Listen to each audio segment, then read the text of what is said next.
This is Man-at-Arms, and you are listening to the Masters of Grayskull. Thank you, Mr. Gary Chalk, as Man-at-Arms from the 2002 He-Man and the Masters Universe cartoon series, for giving us that promo. I'm, of course, TFG1Mike. Joining me is OptimusSolo. Hello, sir. Hello. We just want to put this at the beginning of every episode for Masters of Grayskull. We dedicate every single episode of this to the memory of Dean Steffen. Dean, who was the writer, story editor, all that kind of stuff on the 2002 He-Man series, passed away May 15th of 2018. And not only are we doing this because we're finishing our Powers of Grayskull series podcast, we're also, I feel at this point, doing this in the memory of him, because the stories that he helped create and build for this series, it revitalized the Motu franchise, in my personal opinion. Yeah, absolutely. And it's unfortunate that we didn't have a chance to ever talk to him for the show, but we can at least remember him as we move forward. Absolutely. And now, on with the show. I am Adam, Prince of Eternia, defender of the secrets of Castle Grayskull. This is Cringer, my fearless friend. Fabulous.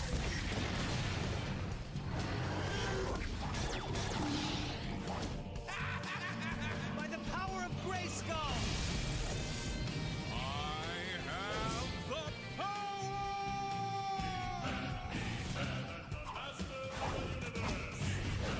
Hello, this is OptimusSolo, and welcome to the 116th chapter in our Powers of Grayskull series. With me for this journey into the Masters of the Universe franchise is TFG1Mike. Hello, sir. Hello. So I realized something in watching what we're going to be covering today.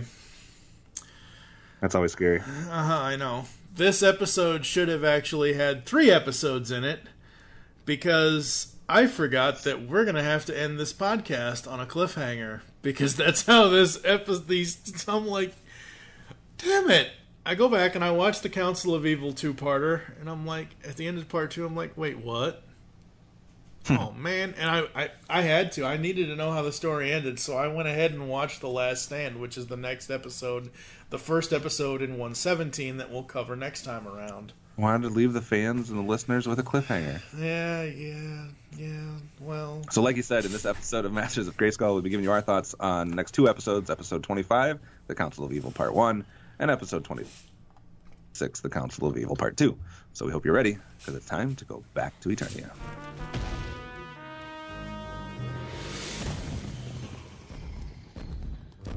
So, what are we after? Skeletor says there's a cave down there containing a weapon that's been hidden away for 1,000 years.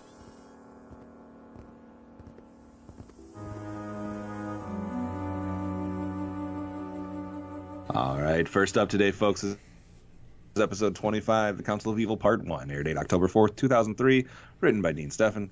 After the Masters capture Skeletor's evil warriors, Eternia relaxes their security, unaware of Skeletor's true plan, as he convenes the Council of Evil. So basically, like we were talking about before, I like the fact that you basically have evil warriors that actually get captured and are in jail throughout time. It just happens that this episode, all of them are captured, basically. So Skeletor turns to a alternate group of evil warriors. What did you think about this episode? I like this. I think this is cool, because you get captured, and you get captured, and you get captured. No, it's one of those things where, looking at what this series is as a whole, this is the 2-part season finale of season 1. Sadly, we only have X number of episodes left in the series after this, but I understand why they did this, and I remember back in 2002, 2003, when did you say? Yeah, 2003. I remember back in 2003 when I saw this on Cartoon Network, and I'm like, same thing I had rewatching it for this episode, like, really? That's it? Wait, I need to know more. I need to... Obviously, in 2003, I couldn't have gone and said, hey, I need to know what happens. I need to, whatever. They left it on a cliffhanger for, I don't know, 6 months or so, I guess. I could be wrong. I don't know. We'll find out when we find out the air date to the season 2, episode 1. But it's one of those things where, wow, I forgot how, like, we know this series is cool. We know that we don't like certain aspects. We feel that certain things are whatever. But this was fucking awesome. This was great. This was one of those things that you've dreamt of since 1983 kind of thing. Like you said, Skeletor basically lets Beastman and Trapjaw and Evelyn and Triclops and Whiplash, we get Clawful. Basically everybody gets captured. And then he goes to the B team and enlists Stinkor and seeing Webstore on screen. Wow. Yeah, we get Webstore, we get Marzo, we get the three giants. Yeah. So it's an interesting collection of evil warriors that he's now enlisting. And like you said, one interesting thing about it is because of all of the other evil warriors being captured, like we said in the plot synopsis there, Eternia somewhat relaxes their security. King and Queen go on a vacation. Some people are going back to see their people, their families or where they're from. Some people are just doing stuff for fun, whatever it might be, but they're all kind of splitting off and going all over the place. So obviously they have left themselves vulnerable to whatever Skeletor has up his sleeve. Before we get to that, though, there is an incredible to lead to the imprisoning of all of the evil warriors. There is a fantastic, great, epic, awesome battle to begin this episode. Yeah, the battle was amazing.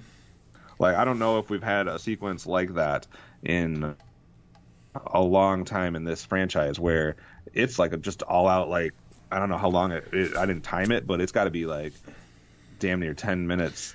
It's easily the first like 10 and a half, 11 minutes of the first 23-minute episode, yeah. Right. So, they stay with it. It's prolonged. You get to see a lot of different one-on-one matchups as well as like the team groups and stuff like that. So that was very cool. A cool way to start the episode. And you actually... when you get to the palace and when everybody's relaxing, you get to see like a sky shot almost of the palace. Mm-hmm. You get to see how many people are actually living there, all the different people that are at the palace. It kind of adds a new element because usually we don't get to see that many people at once. And they actually do even an announcement that the state of high alert is off or it's over for now. So apparently they've been on red alert for a long time and now it's going off. So that was interesting. And it was also cool because we had a mystery of, as the viewer, you don't know who Skeletor has left or who he is sending out, because you can see that he has a plan and that he has other people that he's going to be, getting the services of, but it's like, who is he talking about? Yeah, I was just based on the name of this two-parter. Not that Brian Dobson, not that this Skeletor would do this. I was half expecting him to do an Earl Hammond, Ancient Spirits of Evil. Like, that's what the title reminded me of. I'm like, oh my god, it's Mumra from the 80s all over again. It isn't, obviously. Yeah. That battle, though, there is one scene that I absolutely love. It's the scene where, I forget who throws it at him, but basically, one of the evil warriors throws a rock at He-Man. He just sets his feet and puts his sword out and basically doesn't even move, doesn't even make a motion, and the sword just cuts the rock in half. Like, that is by far the best He-Man thing he has ever done in the last 30x number of years, whatever it is now. It's also a good timing-wise because we've had a lot of episodes where it seems like Skeletor hasn't been a central part, so to have this, it's like you also get a lot of Skeletor, which we haven't got a lot of, so it's like we were ready for that. So I think that added to the episode. Yeah, absolutely. It's just a good, as far as two-parter episodes go, and being the first part, it does everything you need it to do. Don't you know it's not polite to fight and run? Yeah, it sets up the story. It gives you a great battle in the beginning, like, this, that, and the other thing. It sets up mystery, like you said, with, who's he have left, who's he going to go to, who's he going to whatever.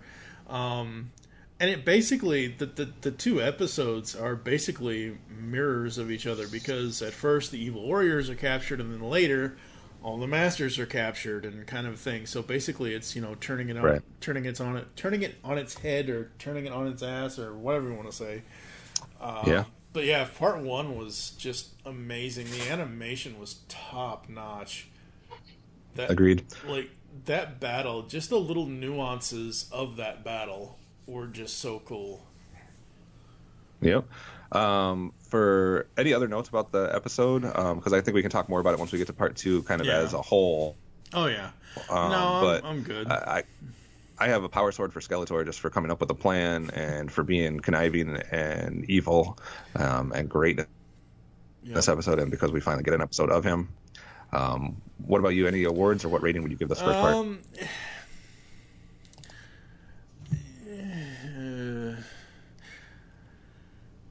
Obviously, power swords to almost everybody. He-Man, Skeletor especially, like you said, for the plan. The rating, I'd rather just rate it overall for the entire thing, but rating, it's not going to... Basically, it's 2 5s. It's going to equal out to a 10 for the whole damn thing, because there was nothing in this...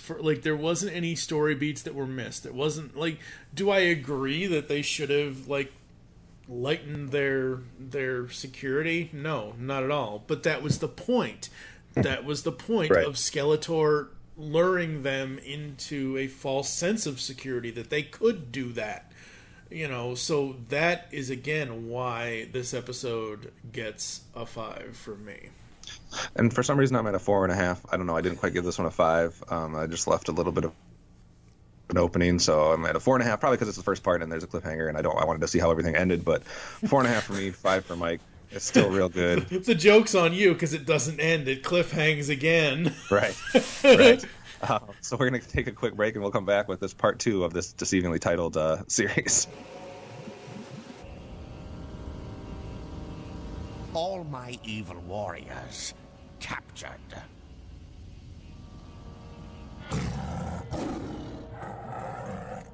Awful, isn't it, Panther? All right, last up today is episode 26, The Council of Evil, Part 2, October 11th, 2003. Dean Stefan, He-Man, and Battle Cat are overpowered by Skeletor's newly formed Council of Evil, but manage to escape capture by transforming back into their other selves. So this is a second part here, because we're going to find that the Masters are now all captured as well. So it's basically Prince Adam against the Council of Evil. What did you think of the second part of this?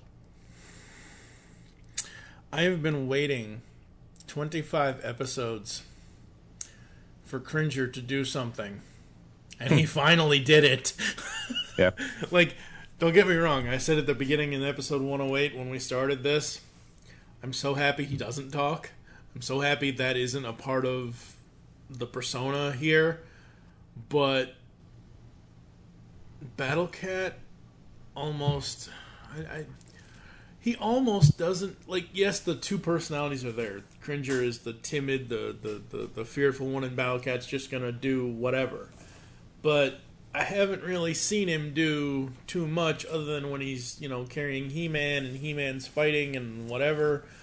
And the moment in this when Cringer, goes to protect Adam and goes to, save him and all, I was like, yes, Cringer, yes, about time. I love that this is, again, a complete mirror, a complete reverse of the first episode, of the part 1, I should say.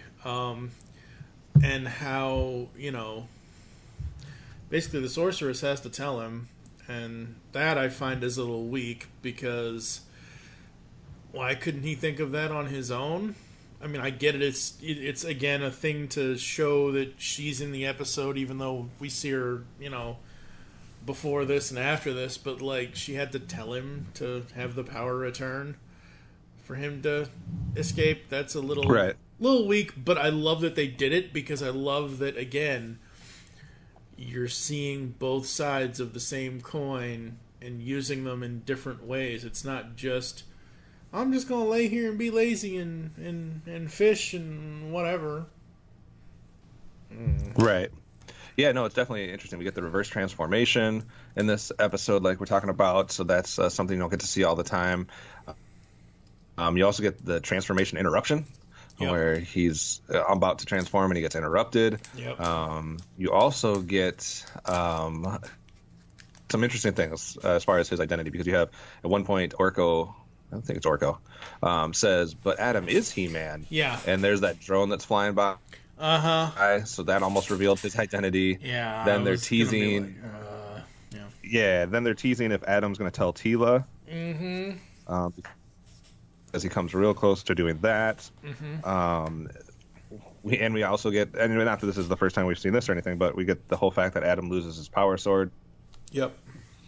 What I love, that always, what I love about this is it's so funny. So, two-parter. Next time on He-Man and the Masters of the Universe. Previously on He-Man and the Masters of the Universe. Next time when they do the clip, he goes to tell her when they do the teaser. And then immediately, as soon as he tries to tell her, it cuts away to Sorceress, and she's like, no. Like, it makes it seem like it's part of the same scene. Like, she's, like, telling him, no, don't reveal your identity to Tila. I'm like, oh God. But that's obviously two different scenes, and that's a testament to whomever, I don't know if it's in-house at Mike Young Productions, or if they farmed it out. Like, you look at trailers in general, how scenes are cut together, but when you watch a film or whatever, they're not anywhere near each other, kind of thing. And I kind of like that, but I'm like, oh God, don't do that. Right. I had down, just like you did, that Cringer comes through. Yep. It's the first time we got to see really Cringer be active in something. And it's interesting because obviously in the Filmation, He-Man, Cringer was always very cowardly, didn't want to be involved. They don't emphasize that a lot in this series. So it is interesting that we get to see him kind of have this brave moment and come through. I'm not going to try to spoil anything because I do know something, things obviously from when we watched it originally, that are going to happen. But you get to see the Snake Men in this episode, and you get to see them interacting and possibly forming some type of an arrangement with Eva Lynn. While Eva Lynn is locked up and whatnot. And man, so you got Skeletor, and he is approaching Castle Grayskull towards the latter half of this episode, and he's with his Council of Evil. So he has, the giants, he has Webstor, he has Count Marzo, etc. And Count Marzo decides to try to double cross him. The bigger they are, the harder they hit. And it leads to a badass moment for Skeletor to survive that strike. Oh, yeah. And the way they do it is so cool from the animation, because he does this strike, and it's like very powerful, and there's some smoke involved and that type of stuff. And then you see Skeletor just hovering. Yep. Floating in air. Yep. Like, godlike, you thought that if was you going to hurt me? Yeah, exactly. Yes. So that was a badass moment for Skeletor. We also get to see something that's very rare. We get to see the Sorceress actually getting hurt, and not just getting hurt, but screaming. Yep. Like, that's something we don't get to see a lot of, so that was intense. And then we have Prince Adam standing there with no power sword. He is in between Skeletor and Grayskull. Skeletor has his Council of Evil, and then here come the Masters. Oh, wait. But wait, it is actually Evil and Beastman, Merman, Trapjaw, Triclops, and now we have all of the Evil Warriors with Skeletor. Yep. And Adam is the only thing that stands in between all of them in Castle Grayskull, and that's where the episode ends. Yeah. And I'm like, oh, damn it, you've got, like, how could I not immediately go? Like, because, again, I mentioned last episode, I think, that I woke up and watched these on my phone kind of thing just to watch them, so I got the content before I go back and record the audio. Right. And I'm like, how can I not hit the next arrow to see the next episode, to see how it really ends? Because, damn, I'm telling you, these people really knew how to use the cliffhanger, because, yeah, I don't think so. That's not... Thankfully, we live in a day and age where we can actually go to the next episode immediately and not while, it's airing and whatever. Yeah. For sure. So that was a great cliffhanger. A great second part of this Council of Evil two-parter. I don't know why they didn't just call it Council of Evil Part 1, 2, and 3, but such is life. We will have to wait until the next podcast to tell you guys how this ends. Yep. and then to see where it goes from there. But for this episode, I give a power sword to Skeletor for surviving that strike from Marso. Also, a power sword for Cringer because he was cool in this episode. Any other awards that you have? Skeletor, Cringer, He-Man, or Adam, I should say. Because, I mean, again, character development for Adam, like we saw in that one episode where the king wanted him to pay more attention to affairs of state, like learning the things of, the palace and whatever. Here, he has to rely on being himself, like being this part of himself. Like, he can't become He-Man and just muscle his way out of it this time. Yeah, So, for sure. Absolutely love that. Again, for me, it's a 5. It was awesome. I'm still at a 4.5. What's wrong with you? 4.5. I thought there was some slow moments at the beginning when everybody's captured in this, that, and the other, and some of the Adam stuff was a little bit maybe not as exciting, but a very minor nitpick there. So I'm still at a 4.5. I think these have been 2 very good 2-part episodes, and we'll have to see how it all concludes next time. So we're going to take a break, and then we'll talk about what's coming up next. And so they scatter. Who was it that said, divide and conquer? Oh, me. I have done the dividing. Now go conquer. Because the world needs another movie podcast. The Geekcast Radio Network presents for your listening pleasure the Cinema Geek. Hosted by Amanda, Kevin, Matt, and Dan. Each week we dive headfirst in the landscape of movies as we discuss movie news, play movie games, Go in depth on reviews, And even have a top 10 countdown or 2. Also, don't miss our director retrospective series, where we review noted directors' movies, film by film. Bottom line is, if you love movies and love podcasts, you need to experience the Cinema Geeks. You can find us on iTunes, Blog Talk Radio, or GeekCastRadio.com. Do you like retro cartoons? Then Saturday Morning Rewind is the podcast for you. Join them each month as they talk about classic cartoons and interview legendary voice actors like Jim Cummings. I am the terror that flaps in the night. Corey Burton. Sometimes toys can be so flighty. Rob Paulson. Sure, Blaine, but how are we going to find chaps our size? Nancy Cartwright and many more. Eat my shorts. So grab a bowl of Lucky Charms. They're magically delicious. Put on your hammer pants. Go to SaturdayMorningRewind.com. And be prepared to feel like a kid again. Once again, that's SaturdayMorningRewind.com. Saturday Morning Rewind was voted Best Podcast Ever by its host, Tim Nidell. So it's gotta be good.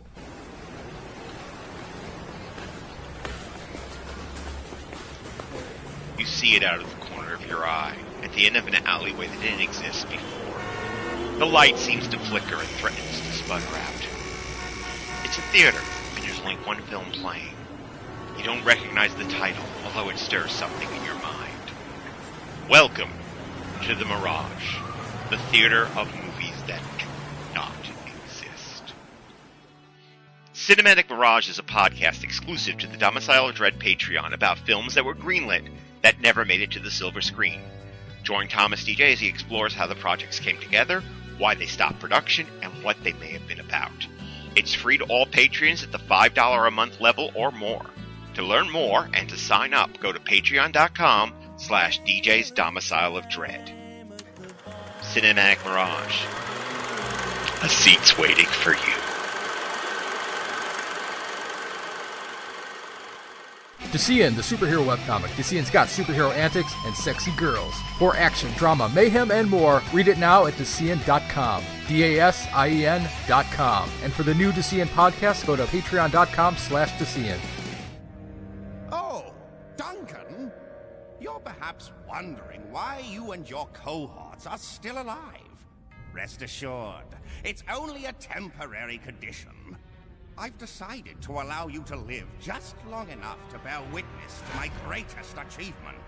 The conquest of Castle Grayskull and the ultimate power that lies within.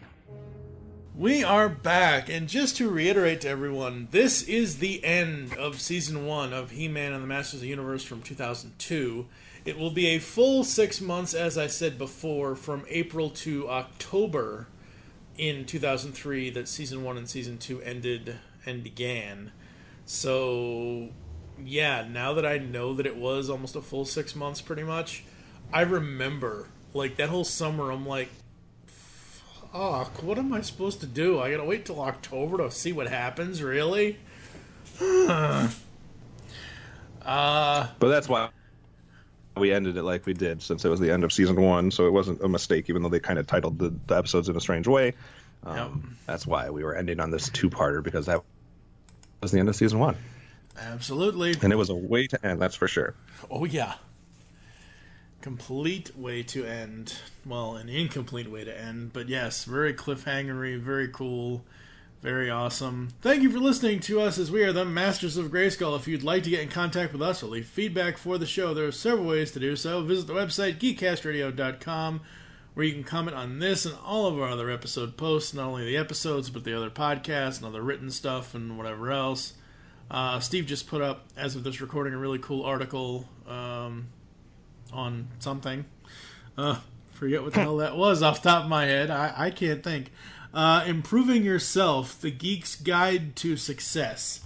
Very, very good read. Very, very cool. Of course, you people won't hear about that until 3 months from now. But anyway, leave the show's feedback in iTunes. Please do this. I have not checked iTunes. I will check for next time.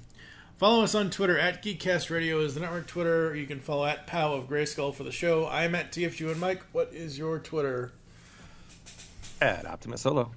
Become a fan on Facebook. Go to facebook.com/Geekcast or Radio Network. We hope you enjoyed the Grayskull goodness today, and don't forget to join us in our next adventure, when we will take a look at the next 3 episodes of He-Man and the Masters of the Universe, which kick off Season 2. The Last Stand, To Walk with Dragons, and Out of the Past. For now, I am TFG1Mike with... the OptimusSolo one. What the hell was that? By the power and for the honor of Grayskull, we have the power.